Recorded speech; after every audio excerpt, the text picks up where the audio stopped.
لیکن وہ تو بہت دور کا خواب معلوم ہوتا ہے۔ علامہ اقبال سے بڑا کوئی نقیب نہیں ہے ملت اسلامی کی وحدت کا، ایک ہو مسلم حرم کی پاسبانی کے لیے نیل کے ساحل سے لے کر تا بخا کے کاشغر۔ لیکن انہیں بھی اپنے لیکچرز میں کہنا پڑا کہ اس وقت جو صورتحال ہے پورے عالم اسلام کی ایک وحدت بن جانا تو تقریباً ناممکن نظر آ رہا ہے۔ اگر کسی طرح ایک common wealth of Muslim nations وجود میں آ جائے تو بھی بڑی کامیابی ہوگی، لیکن اس سے بھی پہلے یہ تو زیادہ آسان تھا کہ عالم عرب ایک وحدت کی شکل اختیار کر لیا۔ یہ تو ایک قوم ہے، اکثر و بیشتر ایک نسل یا زیادہ دو نسلیں کہہ دیجیے، شمالی افریقہ میں بربر نسل بھی ہے، باقی تو سب عرب ہے۔ یہ پورا عالم ایک نسل، ایک زبان، پورے اتنے رقبے کے اوپر بولے جانے والی ایک زبان، یہ تو ایک ہو جائے۔ افسوس یہ ہے کہ اس کا ایک ہو جانا ایک شخصیت عمری تھی جو مذہبی مزاج کی شخصیت تھی، جو دینی مزاج کی حامل شخصیت تھی۔ اگر اس کی قیادت میں عالم عرب متحد ہو جاتا تو واقعتاً ایک بہت بڑا جو ہے مرحلہ وہ طے ہو جاتا پوری عالمی ملت اسلامیہ کی ایک وحدت اختیار کرنے کا۔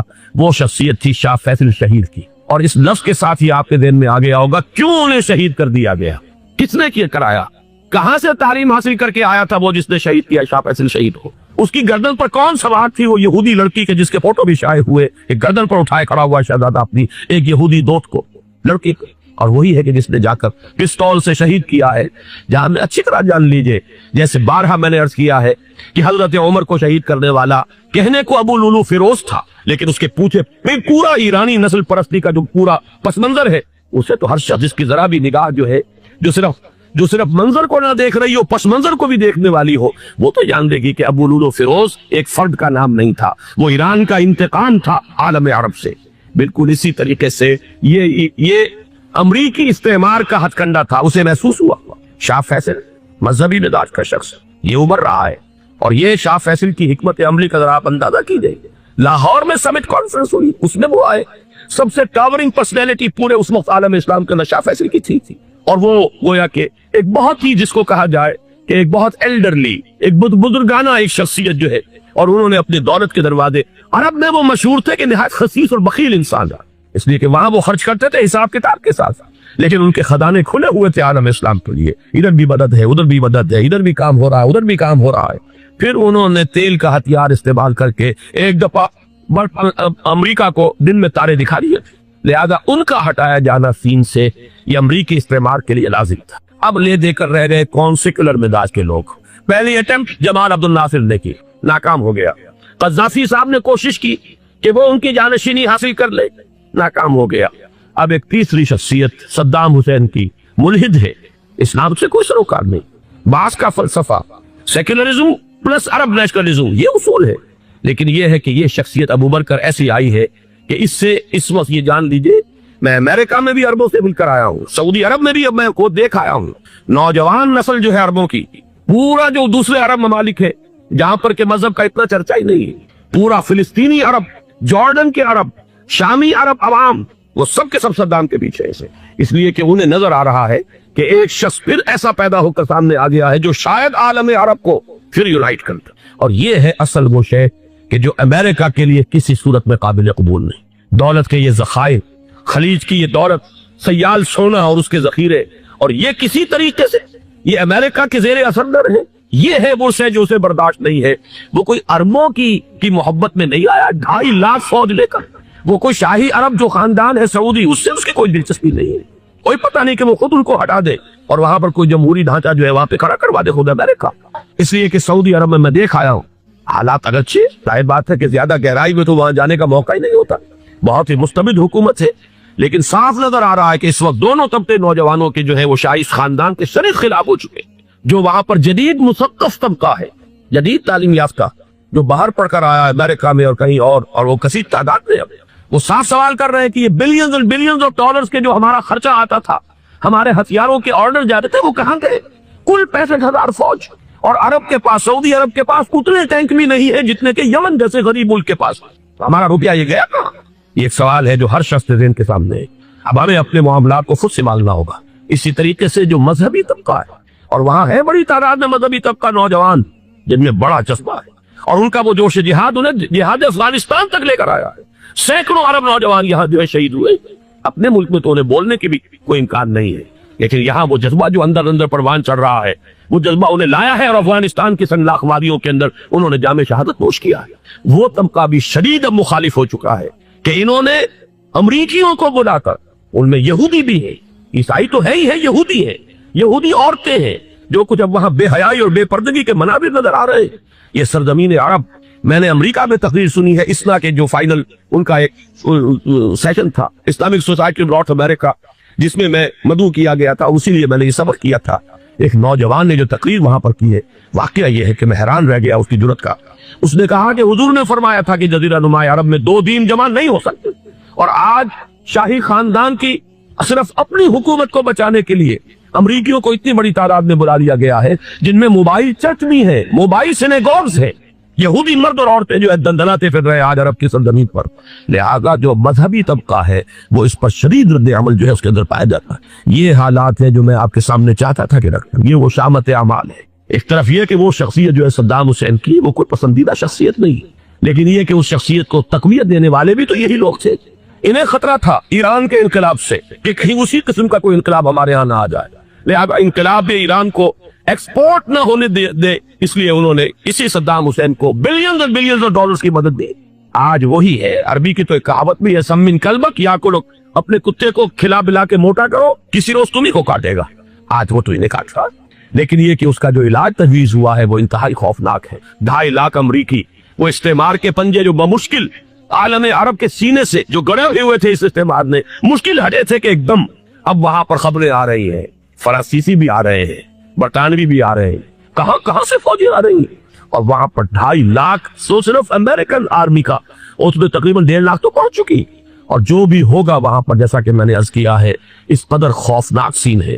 میں نے بہت سے حضرات واقف ہوں گے، کئی مرتبہ میں نے حوالہ دیا ہے مولانا سید حامد دیا رحمہ اللہ کا، انہوں نے ایک دفعہ مجھے بتایا تھا کہ احادیث میں جو قرب قیامت کے حالات و واقعات کی پیشن گوئیاں ہیں، ان میں یہ ہے کہ وہ جو آخری جنگ ہو رہی ہے جو کہ دجال کے خلاف ہوگی مسلمانوں کی، اور جس میں کہ حضرت مسیح علیہ السلام کا نزول ہوگا، جس کے سلسلے میں اس سے پہلے ایک جنگ ہوگی بہت خوفناک، بہت خوفناک۔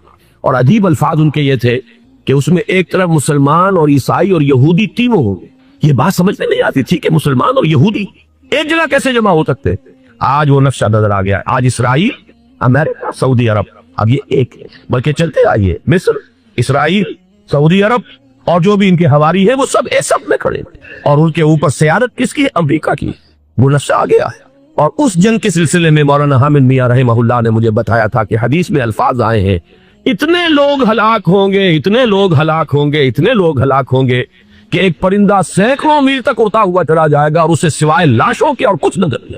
یہ نقشہ خاکم بدہن تلا ہوا ہے، کھڑا ہوا ہے۔ جو بھی ہوگا کیمیابی جنگ، کیمیابی وارفیئر، کیمیکل وارفیئر اور پھر ایٹمک وارفیئر، اس کی کھلی دھمکیاں دی جائیں۔ کبھی کوریا کے بارے میں اندیشہ تھا کہ یہ درندے خدا کی دھرتی کو، کوریا کی غریب بستی کو ناگاساکی بنا کے چھوڑیں گے، ہیروشیما بنا کے چھوڑیں گے۔ آج وہ صورتحال جو ہے عالم عرب پر، heart of the Arab land, اس پر یہ صورتحال بالکل تلی کھڑی ہے۔ اس میں ہمیں کیا کرنا چاہیے؟ میں نے یہ چاہا کہ پورا پس منظر آپ کے سامنے، صرف وقتی سا کوئی ایک نعرہ، وقتی سی کوئی ایک خبر، اس کے حوالے سے ایک جذبات کا معاملہ، پورا ایک پس منظر سامنے رکھیے۔ اب وہ آپ کو شاید میری باتیں جو ہے وہ سمجھ میں آ جائیں۔ نمبر 1، ہمیں کسی صورت اس جنگ میں امریکہ کے گھڑے کی مچھلی نہیں کرنا چاہیے۔ امریکہ اسلام کے تحفظ کے لیے نہیں آیا، امریکہ حرمین کی حفاظت کے لیے نہیں آیا، امریکہ اپنے مفادات، عالمی مفادات کے تحفظ کے لیے آیا، اور زیادہ سے زیادہ آپ کہہ سکتے ہیں کہ وہ سعودی شاہی خاندان کی حفاظت کے لیے آیا۔ اور بڑا عمدہ مضمون چھپا تھا پچھلے، بلکہ ابھی تک تو وہ تازہ ہی ہے جب تک نیا نہیں آتا، نظام ہے، جس کا عنوان تھا اربوں کا چھرا اور اربوں کا گدا۔ سارے پیسے بھی انہیں سے لے رہے، $12 بلین کا ایک چیک لے کر گیا جیمز بیکر۔ اندازہ تو کی دنیا کہاں سے کہاں پہنچ گئی، میں بھی حیرت ہوں کہ دنیا کیا سے کیا ہو جائے گی۔ 2 ماہ قبل اس کا تصور نہیں ہو سکتا، اتنی بڑی قوت امریکہ کی، تباہ کن قوت، اور جمع ہو جائے گی عرب کے اندر۔ لیکن یہ کہ وہ کوس بھی اربوں ہی کی ہوگی، انہی کا چھرا، انہی کا للا۔ ہمیں کرنا یہ چاہیے، اللہ تعالی ہماری حکومت کو، ہمارے سیاستدانوں کو، ہمارے ذمہ دار لوگوں کو ہدایت دے، وہ امریکہ کے گھڑے کی مچھلی نہ بنے۔ اس کے تحفظ کے لیے یا شاہی خاندان کی حفاظت کے لیے بہت کچھ انہوں نے عیش کر لیے، کافی عیش کر لیے۔ باقی یہ کہ اب جو کچھ ہونا ہے وہ ہونا ہے۔ حرمین شریفین کو تو خود عرب کے لوگ کہتے ہیں کہ کوئی خطرہ نہیں ہے۔ سارا جھگڑا تو وہ تیل کی دولت کا ہے، وہ تیل کی دولت جو ہے وہ شمال مشرقی کونے کے اندر ہے،